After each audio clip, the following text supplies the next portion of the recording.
예, 오늘은 구로 콜센터 집단 감염 즉각 대응반 상황실에서 온라인 브리핑을 진행하게 됐습니다. 먼저 우리 시민들이 걱정들이 많으실 텐데요. 구로 콜센터 관련 확진자 상황에 대해서 먼저 말씀드리겠습니다.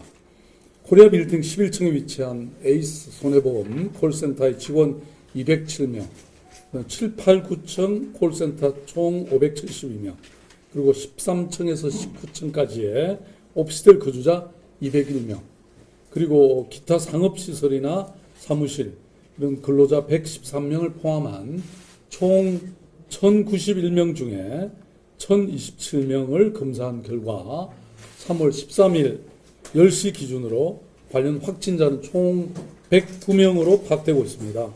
이 중에 서울시에 거주하는 확진자는 총 74명이고 또 에이스 손해보험 콜센터 직원의 가족 그리고 지인까지 접촉된 사람들까지 포함된 숫자입니다. 인천시 거주자는 확진자가 17명, 경기도 확진 거주자는 총 18명입니다. 에이스 손해보험 콜센터, 그러니까 11층을 빼고 나면 10층에서 1명의 확진자, 9층에서 1명의 확진자가 발생했고 13층에서 19층까지 오피스텔 거주자는 지금 거의 대부분 검사를 받았는데 이 중 확진자는 지금까지 나오지 않았습니다. 다음으로 감염병 특별지원구역과 관련된 서울시의 조치사항에 대해서 말씀드리겠습니다. 어제 콜센터 집단 감염이 발생한 코리아 빌딩을 집단 감염병 특별지원구역으로 저희들이 지정을 했는데요. 그래서 인적 물적 투입을 통해서 그야말로 이 추가 확산을 막는데 총력을 다하겠다 이렇게 어제 말씀드렸습니다. 이에 구로 콜센터가 있는 코리아 빌딩을 감염병 특별지원구역으로 지정한 직후부터 즉각 대응반 상황실의 지휘 체계를 감염병 특별지원구역 통제관인 행정 1부시장 산하로 격상했습니다. 현재 코리아 빌딩 근무자들과 주민들에 대한 조사는 거의 완료됐고 확진자는 11층에 집중되어 있는 것으로 확인되고 있습니다. 동선 조사도 대부분 완료돼서 접촉자를 확인 중입니다. 일단 큰 불은 잡아가고 있는 것으로 판단하고 있습니다. 그러나 방심할 수가 없습니다. 서울시는 이번 콜센터 집단 감염 상황을 엄중하게 인식하고 각별한 경계심을 갖고 있습니다. 이미 콜센터 확진자가 다녀간 부천교에서 4명의 확진자가 발생한 것처럼 다른 지역으로 불똥이 튈 가능성이 대단히 높습니다. 그렇기 때문에 가능한 빠르게 대응해야만 조기에 진화해서 확산을 최대한 저지할 수 있다고 판단하고 있습니다. 또한 꺼진 불도 다시 보자 이런 원칙으로 음성 판정을 받은 경우에도 동선을 추적해서 미처 챙기지 못한 곳에서 감염이 발생하지 않도록 엄밀히 살펴보고 있습니다. 아울러 자가격리자나 능동감시자에 대해서도 상시 모니터링 체계를 유지하고 있고 음성이 나오더라도 능동감시는 계속한다. 이런 원칙 하에 지속적인 감시 체계를 유지하고 더 이상의 지역사회 감염이 일어나지 않도록 확산 방지에 총력을 기울이고 있습니다. 문제는 코리아 빌딩에서 상주하던 인원이 아닌 이 해당 건물을 방문했던 사람들에 대한 조사입니다. 지금까지 확진자들의 역학조사 결과 첫 증상 발현일은 2월 22일인 것으로 파악되고 있습니다.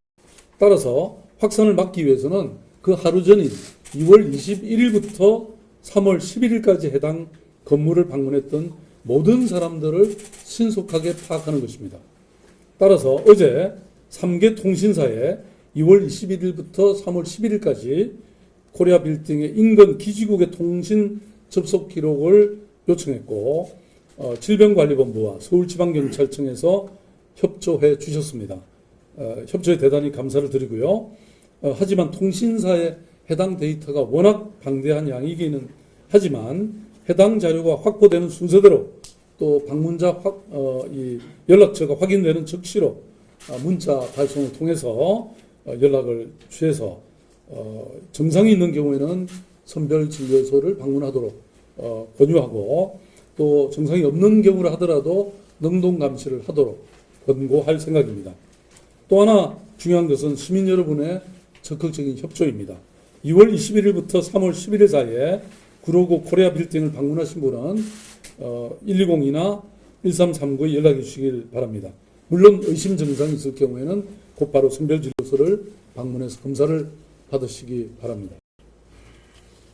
서울시는 잠시 멈춤 캠페인을 통해서 자발적인 사회적 거리두기를 유도해왔지만, 콜센터라든지 노래방, 이른바 고위험 사업장에 대해서는 계속 확진자가 나오고 있기 때문에 보다 강력한 대책이 필요하다고 판단하고 있습니다. 먼저 콜센터 긴급종합대책에 대해서 말씀드리겠습니다. 서울시에서 운영하는 120 자산 콜센터의 경우에 전시설 방역이나 소독, 또 선제적 예방조치를 시행하고 있고, 출입자 통제관리, 자녀 돌봄, 휴가 권장, 재택근무 시스템 도입 등 방역조치를 크게 강화했습니다. 현재 서울시 관내에 417군데의 콜센터가 운영 중이고, 여기에 대해서는 정확한 실태 파악과 지도 점검을 위해서 3월 12일부터 긴급 현장 점검을 실시하고 있습니다. 어제까지 전체 84%인 351개에 대해서 점검을 완료했고, 나머지도 오늘까지 완료하겠습니다. 또한 어제 콜센터 산업 관계자와 전문가들이 참여하는 긴급 간담회를 열어서 현장의 의견을 수렴한 결과, 민간 콜센터의 근무 환경이 집단 감염에 취약할 뿐만 아니라 종사자들의 노동권도 매우 열악하다는 사실을 확인할 수 있었습니다. 민간 콜센터 산업은 어제 말씀드린 것처럼 대기업이나 보험업체 등의 원청사로부터 위탁을 받아, 하청을 받아서 운영하는 구조이고, 그래서 하청사가 받는 실적 압박이 고스란히 콜센터 직원들에게 가해질 수밖에 없는 그런 열악한 구조입니다. 재난은 가장 취약한 계층부터 먼저 닥친다, 이런 말이 있습니다.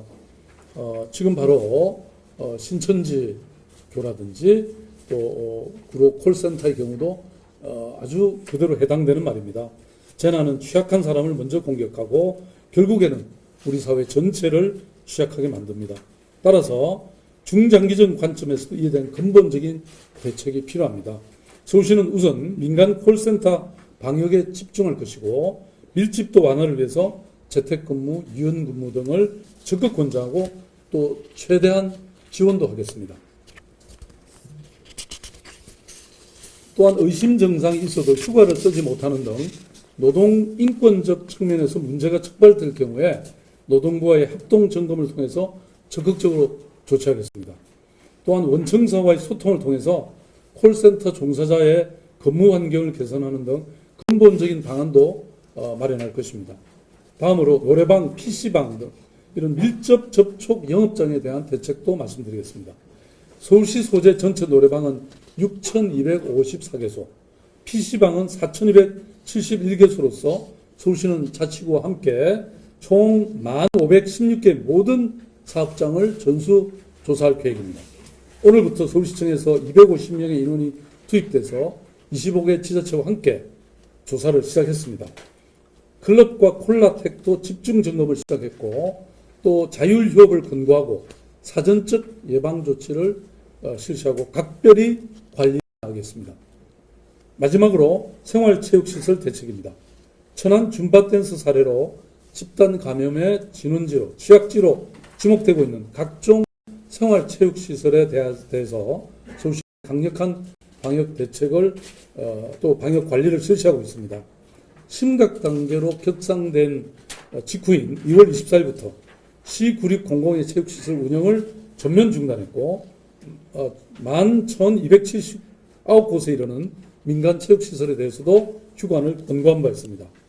다음 주 화요일까지 다중이용 체육시설에 대한 전면 조사를 통해서 다시 한번 방역 실태를 지도 점검하고 업주들의 경각심을 높이고 잠시 멈춤에 동참하도록 유도하겠습니다. 다음으로 서울시의 엄합시설에 대해서 걱정하는 시민들이 있고 또 그런 기사도 나온 적이 있습니다. 몇몇 언론을 통해서 부족할 수 있다는 기사까지 나와서 시민들이 불안해하실 것 같아서 현황을 말씀드리겠습니다. 결론부터 말씀드리면 서울시의 병상은 충분하게 확보되어 있고 전혀 염려하지 않으셔도 됩니다. 현재 시립병원, 국가지정병원, 지역거점병원에 총 809개의 엄합 병상이 확보된 상태입니다. 서울 지역 환자 187명과 또 대구, 경북을 비롯한 다른 지역 환자 포함해서 총 220명이 치료를 받고 있고 이 엄합병상 가동률은 따라서 27.2%입니다. 아직 73%가량의 병상이 비어있고 예비되어 있습니다. 또한 이달 말까지 총 984개의 엄합병상을 늘려서 새로 발생하는 환자를 치료 관리할 계획입니다. 그리고 경증 환자 관리 치료를 위한 병상도 일반 병상도 이달 중에 600개를 추가로 확보해서 세계 병원과 합의를 마친 상태입니다. 그리고 다음 주 월요일부터 대한체육회의 협조로 태릉선수촌을 코로나19 확진자 중에서 경증 환자를 위한 생활치료센터로 운영합니다. 이 생활치료센터의 경증 및 무증상 환자를 대상으로 최대 210명이 입소할 수 있도록 막바지 준비를 갖추고 있습니다.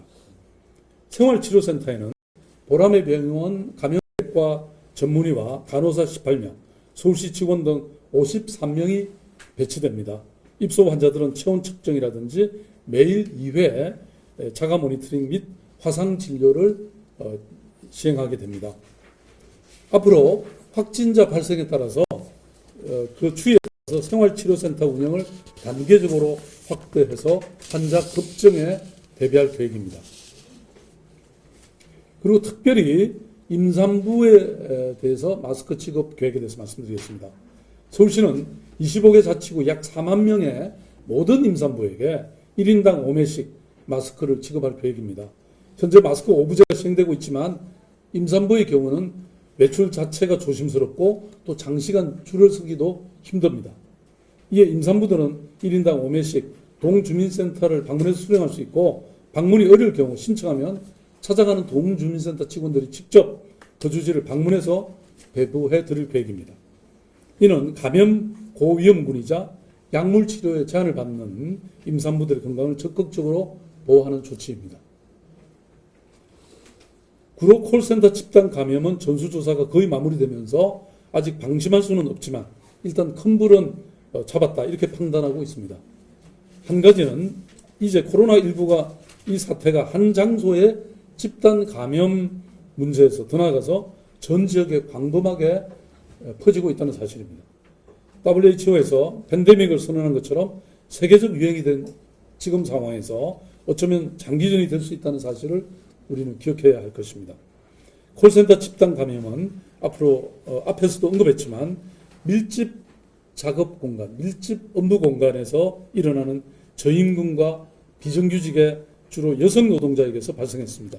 이런 환경이 과연 콜센터만일까요? 그렇습니다. 신용정보사, 영세 방송 영상 편집, 디자인 외주업체 이런 밀집 작업 노동자들과 청소 또 대규모 구내식당 조리배식 이런 밀접 휴게 공간을 사용하는 노동자들의 작업 환경과 안전에 눈을 돌려야 합니다. 앞으로 선제적인 점검뿐만 아니라 또 장기적으로도 이런 노동 환경 개선에 대한 대책을 만들겠습니다. 왜냐하면 감염병과 같은 재난은 언제든 또 우리를 덮칠 것이고 우리는 똑같은 상황에서 당해서는 안 되기 때문입니다. 코로나19를 멈추기 위한 잠시 멈춤은 여전히 유효합니다. 밀접도를 낮추기 위한 시민 여러분들의 자발적인 노력은 분명 효과를 가져올 것입니다. 지금은 몸은 멀리, 마음은 가까이 하는 이 잠시 멈춤이 꼭 필요할 때입니다.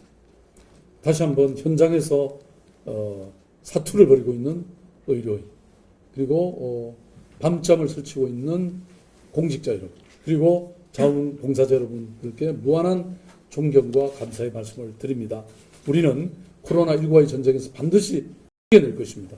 서울시는 감염병과의 전쟁 최전선에서 긴장의 끈을 놓지 않고 끝까지 싸워 시민의 안전과 생명을 지켜낼 것입니다.